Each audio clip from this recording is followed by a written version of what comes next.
परम सत्यम सर्वदा। यादगार पल। विषय ईश्वर का स्वरूप क्या है। एक अनमोल संदेश। सितंबर 1953 में देहरादून निवास के दौरान श्री महाराज जी ने एक सत्संग में फरमाया, आम लोगों ने ईश्वर और धर्म के अर्थों को जानने में बड़ी गलती की है। आम जनता ईश्वर को न जानती है और न जानने की जरूरत महसूस करती है। उन्हें तो सिर्फ दुनिया के सामान, धन दौलत, औलाद और माया के भौतिक सुखों की तलब है, चाहना है, और उसी की खातिर वे सुने सुनाए ईश्वर से दुआएं मांगते हैं। जैसा जिसने बताया उसके कहने के अनुसार घर में मंदिर बना लिया, पूजा पाठ करने लग गए। इसके अलावा उन्हें ईश्वर से कोई मतलब नहीं है। ऐसे लोगों को चाहिए कि वो जो डेवलप्ड कंट्रीज हैं, रूस, अमेरिका वगैरह, उनकी तरफ देखें। वहां के लोग धन और दुनियावी सुखों की तलाश में प्रकृति के कानून के मुताबिक खोज करते हैं और धन और सुख आदि प्राप्त करते हैं। यही कानून है, यही नीति है। इसके अलावा जो लोग हिंदुस्तानियों की तरह मेहनत नहीं करते, भगवान के आगे याचना करते रहते हैं, हे भगवान मुझे बड़ा धन दे दे, मुझे ये सुख दे दे, वे भूल कर रहे हैं। उन्हें तो फिर एक तरफ होकर भगवान का पल्ला छोड़कर कानून कुदरत के मुताबिक अमल करना चाहिए, ताकि संसारी तौर पर तो सुखी हो सकें। मेहनत करें, खोज करें, पाएं और सुखी हो जाएं। और दूसरी चीज, अगर उन्हें सुखी होना है तो कुदरत का कानून है, जो चीज उनको प्यारी है, बहुत प्यारी है, उसे दूसरों की सेवा में लगाएं, उसका त्याग करें, उसको बांटें। उसके बदले में वह चीज कई गुना होकर उनके पास लौट के आवेगी।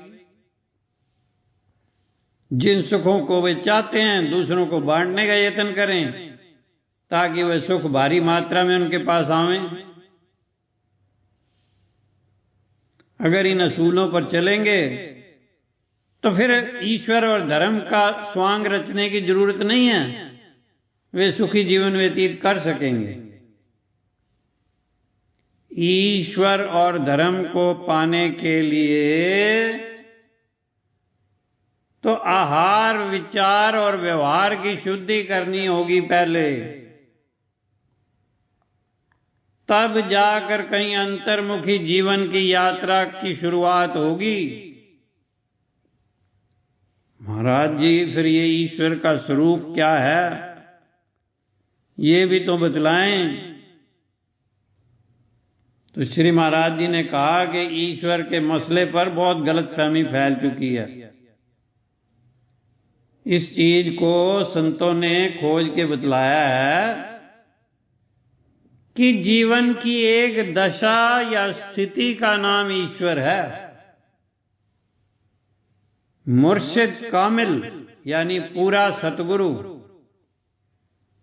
जब शिष्य को अधिकारी जानकर अंदर का रास्ता बतलाता है, जिस पर शिष्य अगर चलता है तो वह उस मुकाम पर पहुंच जाता है जहां दुख सुख, हानि लाभ, जन्म मरण, भूख प्यास, मान अपमान आदि द्वंद्वों से वो ऊपर उठ जाता है,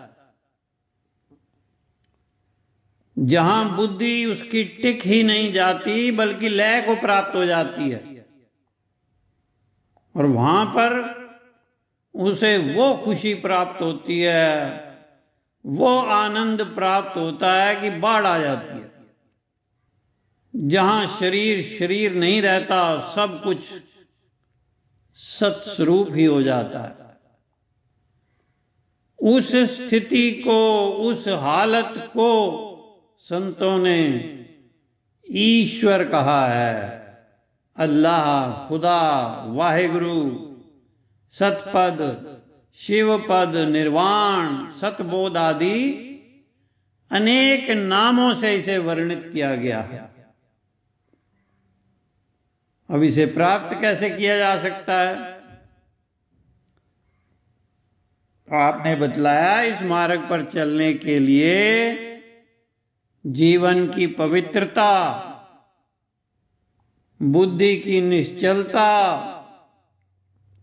और सतगुरु द्वारा बताए हुए साधनों में तत्परता और सतगुरु में श्रद्धा और यकीन की जरूरत है। सच्चे मुर्शिद यानी सतगुरु से अंतर्मुखी साधन जानकर उस पर अमल किया जाए तो यह स्थिति यानी ईश्वर स्वरूप होने की स्थिति को अनुभव किया जा सकता है, उसमें स्थिति प्राप्त की जा सकती है, और यह ही जीवन का सार है।